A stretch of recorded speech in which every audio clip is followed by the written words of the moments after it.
I'd like to first introduce JP Cawood. Cawood. Cawood. JP Cawood. Excuse me. That's okay. Apologize. That's what you don't know when you look at a book cover. Yes. And we'd like to welcome all of our authors here today. If I could ask you to each introduce yourselves. I'm Larry Andrews. Was an aerospace engineer in another world, but today I'm a writer and author and enjoy writing both sci-fi and contemporary romance. And I live close by up in the Powell Springs Peninsula, so it makes it easy for me. Definitely. Easier than from LA. So welcome. My name is Paul Ali. I'm a retired teacher. Every summer I would work on something, and now that I'm retired I get a chance to finish my projects. I sort of fell into sci-fi because it seems just my natural medium. Yes. Well, welcome. Thank you. I'm Stephen Gibson. I live in Altadena, which is not that great a commute. I'm semi-retired. I am going back to school, working on a PhD in education right now, and thought it was the time to start writing fiction. I always loved science fiction growing up, and now is my chance to get in the game and try my hand at it. Well, welcome, and thank you for making the commute. I'm Christine Fonseca. My background's that of a school psychologist. So I've also worked in education for a long time. I'm an educational consultant currently. And I write both nonfiction self-help books and fiction. And in my fiction, I write a bunch of different genres. But today we're talking about sci-fi, so I'll talk about my young adult sci-fi that I wrote. My commute wasn't great either because I come from Temecula, which is even farther than Altadena. Wow. So that's okay. I got a kid nearby, so I'm going to visit her later. Excellent. Well, again, thank you all for coming. Thank you all for joining us, and thank you to anyone who's joining us live on Facebook. I'd like to go back to JP. You are the reason we're here today for the most part, and so we'd like to talk about your books, a little bit of the backstory, and then maybe introduce your trailers that we're going to get to see today. Sure, thanks. My background is actually TV and film. I've created a couple of TV shows and worked, I do story consulting for screenplays, and I've recently come to be interested in writing books because I just like the challenge of finding another medium for telling stories, and I think that this is a really great way to just kind of get the stories out there, and eventually I'd love to turn them into either TV series or films. So I've written 2 science fiction based books. The first one is called Love from Mars, and it's a science fiction romance. It's about the first 6 people to colonize Mars, and they get a one-way ticket. And of course, they were chosen via a reality competition elimination show, because I think that that's probably how they would do it these days. And our protagonist is a young reporter, and she goes to the Martians Express conference to cover who these 6 people are that are going to go. She inadvertently meets one of the men, and they just have this undeniable connection. And they decide to kind of give their romance a chance. He has 5 years to train before he is launched into outer space, never to return. So they have to figure out a lot of challenges. We can play the book trailer. You guys see that okay? Should I get up so you can see that? I'm chosen to colonize Mars. I didn't expect to meet him, and I certainly didn't expect to fall in love.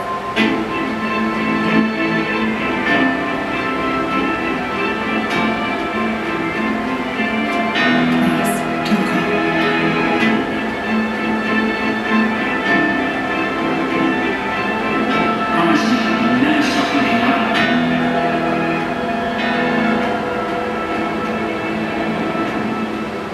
Love from Mars. Available in paperback and ebook on Amazon.com. That was beautiful. The second book is a science fiction fantasy geared towards younger readers. Sam and the Secrets of the Universe, I would like to be a book series, but it's the first one. And this 14-year-old boy, unfortunately, dies on Earth, but he wakes up on another planet where he's given the opportunity to learn the secrets of the universe. And he'll be tested on those secrets, and if he passes, he'll go to the next planet where more secrets await. But if he fails, he'll be reset with no memories of his life on Earth or his time on this other planet. And he wants nothing more than to maintain his identity and remember his story. So he inadvertently goes through a cosmic adventure through a black hole, where he has to work with his anti-self. Oh, here we go, then we'll play it. Sorry about that. Oh, okay. But he goes to a black hole. He has to work with his anti-self to get out of the trouble that he's created. So you can play it. My apologies. No, that's okay. Technology, that's all.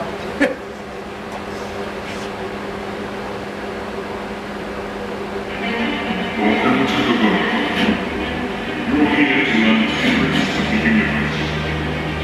You'll be tested on these secrets, and if you pass, you'll go to the next set of flight. If you fail, you'll be reset to no memory of this place, and no memory of your last life. My name is Sam. When I died on Earth, I woke up on the moon. I'm willing to do anything to get home. Available in paperback and ebook on Amazon. Appropriate for ages 9 and above. Yeah, he meets his little cast of alien friends that help him along the way. So yeah, those are the 2 books I currently have. Those are beautiful, really nice trailers. So starting with you, JP, looking at the 2 books that you're talking about, and the trailers you just showed us in particular, but also at the whole genre, science fiction's been known to inspire advances in fields of technology and science. What's one advancement you'd like to see that's been inspired by science fiction, and what's your favorite advancement so far? That's a good question. I think that I would love an invention where we could all work from home all the time and not have to telecommute. Where we could actually maybe be like a hologram, where you see your other coworkers as if you're in the same office as each other, but you're actually in your apartment, maybe even in your pajamas or whatever it is. So that would be the technical advancement that I would love. We could all hologram into work instead of going through LA traffic to get there. So that's the one that I would love to like see happen.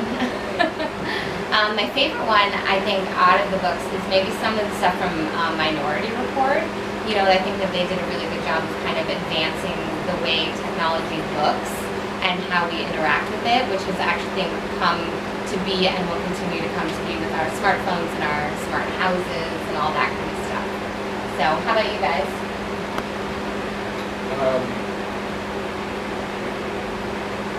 I like the concept of transportation, of just coming up with a way of moving from one space to another, either across a continent or across another planet.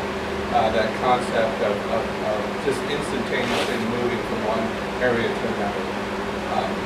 I don't think we'll ever get there. Teleportation? Yeah, I don't think we'll ever get there. And also, there might be some dangers in that, but the idea intrigues me. Holodecks. I want a holodeck, man. I want to hang out on a holodeck, absolutely. And then see all of my stories within the holodecks. That would be your story. Right? That would be the best thing. I'm with you. I don't write science fiction, but I would totally be there. Yeah. Plus, that could double as your workspace. Absolutely. So you get the best of Absolutely. both. More bang for your buck. I'm all over it. When, this is for the group, you can jump in, we're going to do this very informally. We have a young woman who's a volunteer extraordinaire here named Megan, and she asked, when you're working on a new book, how much research is needed to write a science fiction novel? Let me address that because probably of the 5 of us here, I'm the only one that wrote contemporary science fiction. And my novel is a contemporary in the sense it all takes place in '95. At that time, Russia had a space station. It was Mir. A lot of people in the United States knew nothing about it. It was alive and well working. The events and all the locations in the novel I've been to, and the events really happened. And so I laid the novel on top of that. The novel involves a French scientist and a Russian cosmonaut, and they got trapped on Mir for an extended period of time. They get rescued by shuttle and brought back to Earth. As you would expect, that period of time on Mir, romance can happen. When they return to Earth, the Russian cosmonaut, they have to be very protective of whether any relationship ever occurred. Because Russian cosmonauts, there's no way you can have any kind of a relationship. It actually got out of the core, and those are basic rules. And so the novel proceeds with their travels in both France and Russia, defending what they did on space for a period of time. Also, turns out that there is another faction from the U.S. that's interested in checking her out to see did a pregnancy occur in space and how did it occur and why, and so that proceeds to go on. What was fun about writing a novel was not only the fact that I had been to every place there. In fact, if you go to my website, LarryAngersNovelist.com, there are pictures of all the venues that's in my novel, and so you can see where I've been. It's fun. When I wrote that novel, because I was so close to it, I couldn't wait to sit down at the computer because I wanted to know what was going to happen. and that was the way I put it together. It was really sort of exciting.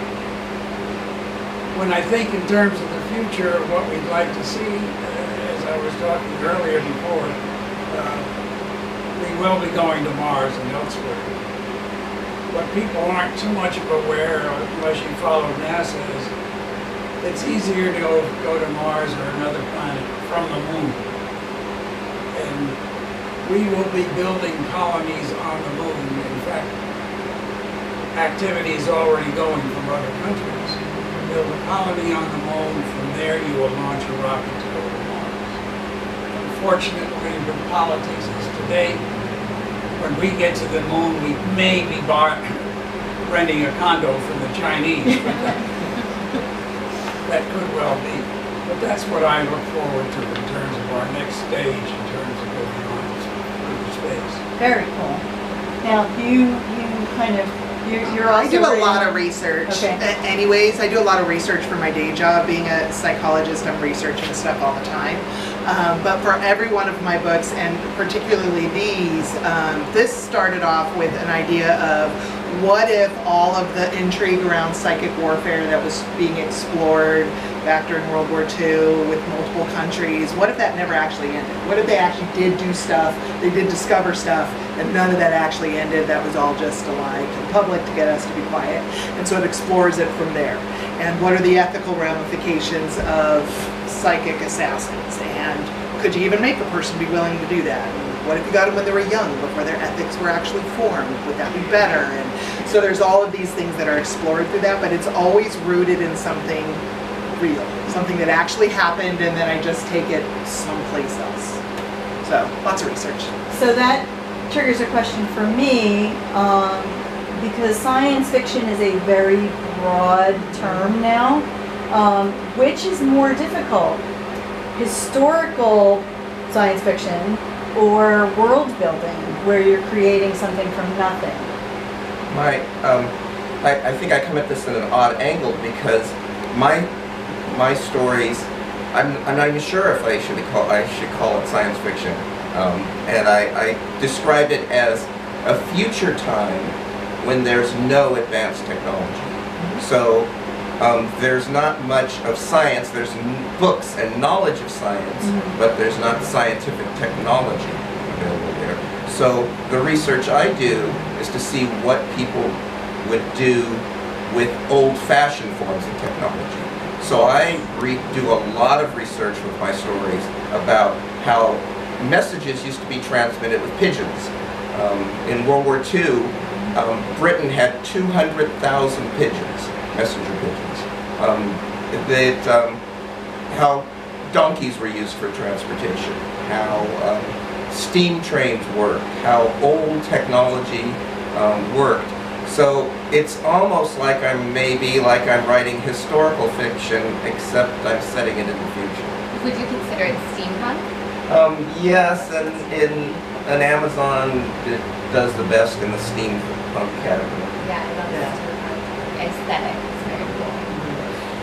You know, I think a lot of your personal research depends upon your level of interest. Like I'm always, what I write has a lot to do with my own personal experiences. Like we all, we write from our own personal experiences. When I was